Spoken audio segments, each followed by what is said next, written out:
Hello and welcome to the Everything is Black and White podcast live on Facebook, YouTube, and Twitter, and then later on our podcast channel.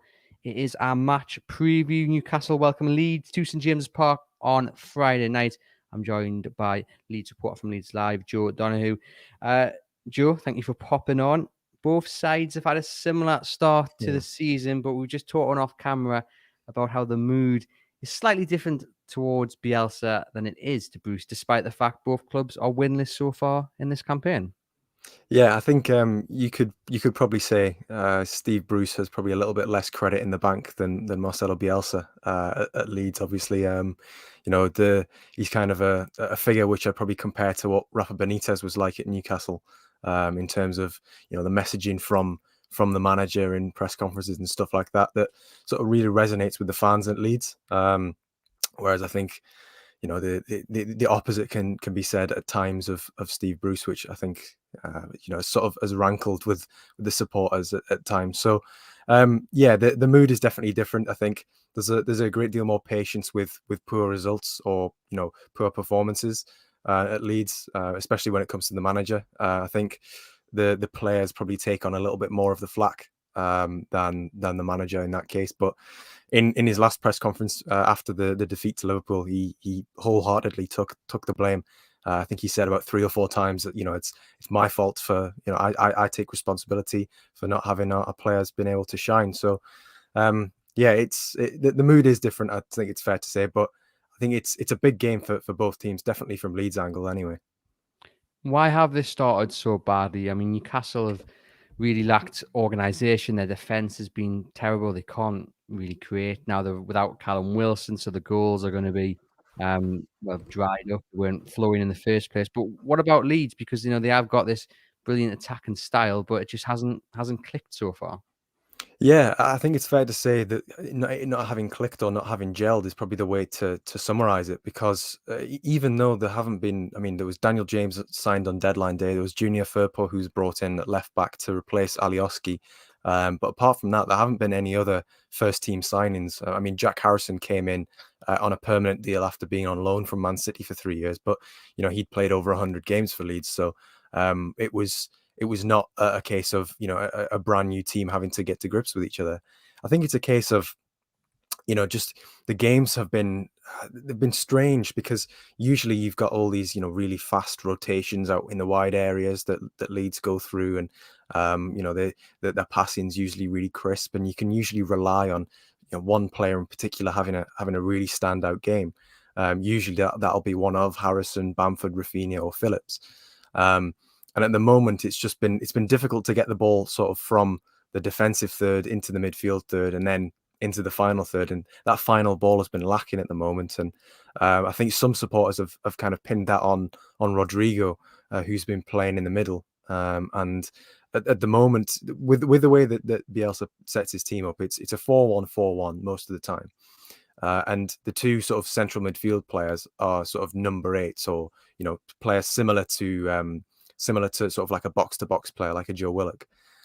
But they're expected to be number 10s as well. So they're expected to be that attacking midfielder, to be that creative presence. And so far, that's kind of been the missing link. And with the team not being so, with it being so reliant on every player sort of being at their top level, it's difficult when one of those links is a little bit weak, or it's not sort of fulfilling its duty to the fullest of its capabilities. And I think that's kind of led to a few of the performances maybe falling down a bit, conceding a bit too many chances. I think against Liverpool, we saw Joel Matip was able to just steam through the midfield and sort of join Liverpool's forward line and create numerical advantages there. So I mean, I don't know if Kieran Clark will be doing similar, but if he can, try and make some inroads up the pitch, then I think that will be one area where Leeds might struggle to contend with the extra bodies. Is the defense an issue for Leeds? I mean, they've conceded 11 goals. I know Newcastle have conceded 12. I'm just wondering for the neutral whether that's going to be a good thing or whether they're just going to kind of cancel each other out. And I mean, I think people are expecting goals, but especially from Leeds. But I mean, as we say, their Leeds have their own defensive issues as well. I'd say I'd probably compare it to the Newcastle West Ham game in terms of what it will probably transpire to be like. I wouldn't be surprised if Leeds start fast.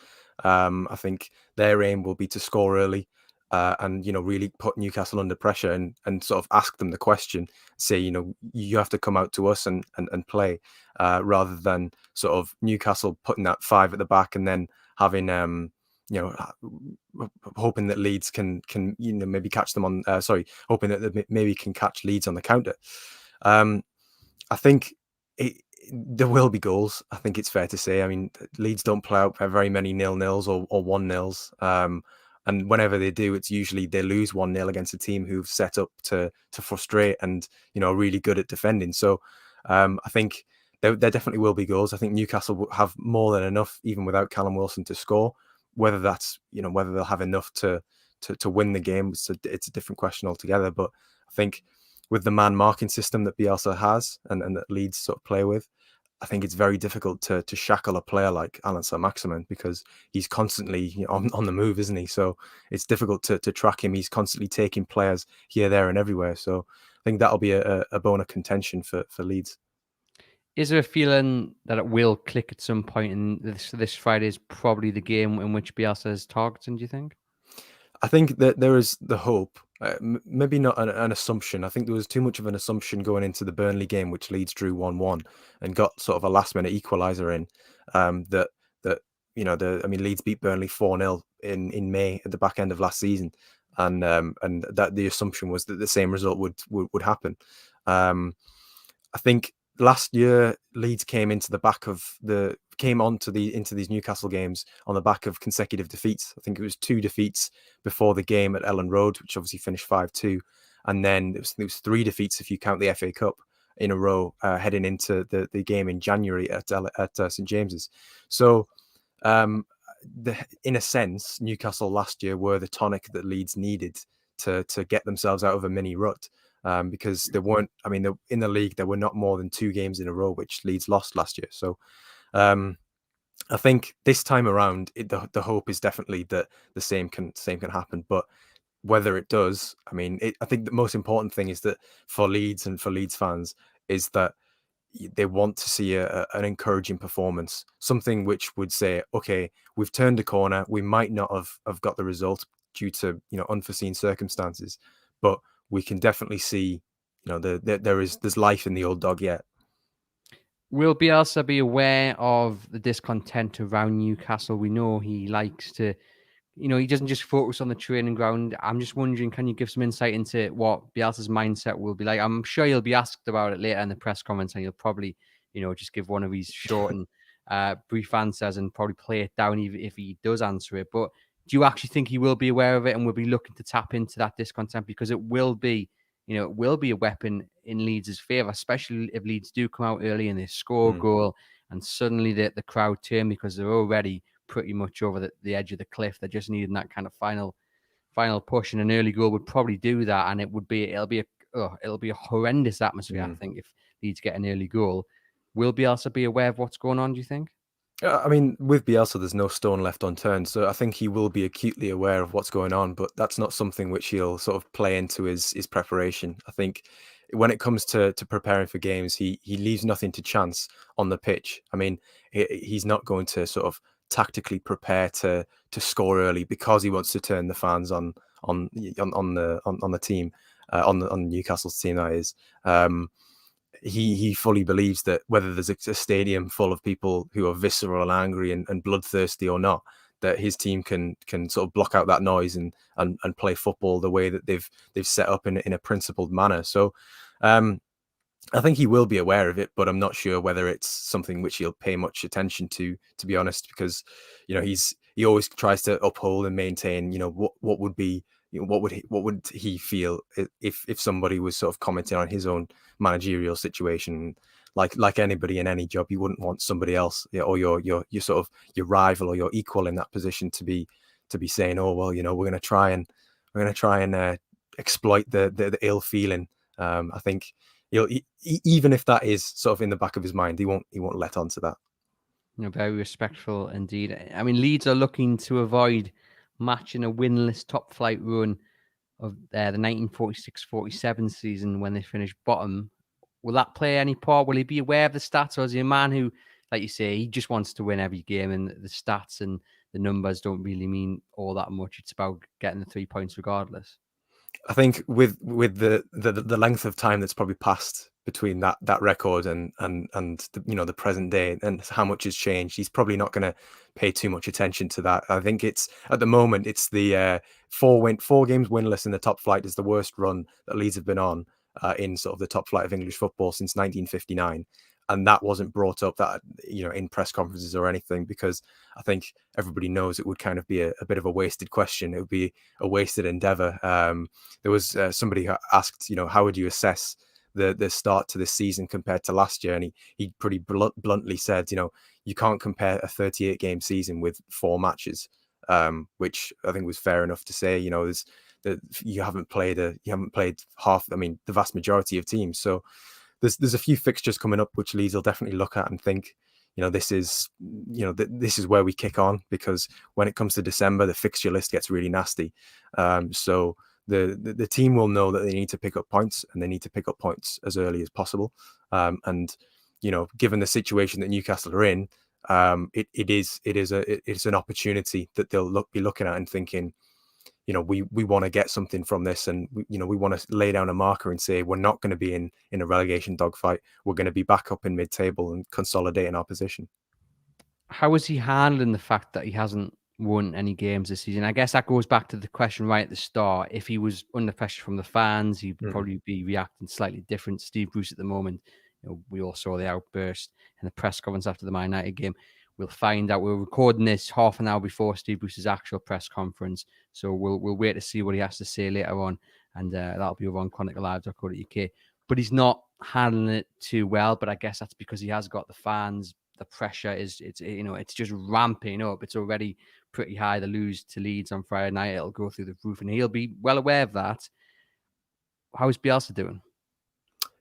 To be fair with Bielsa, I think he'd probably prepare for any game, regardless of how under pressure he is. Exactly the same. He'd assess the opponent. He'd put out the team that he thinks is going to have the best chance of winning the game. He's not. I was saying this yesterday in a piece that the big question from the fan base is whether he'll continue to persist with Rodrigo, even though he doesn't seem to have gelled in that position that he's been asked to play.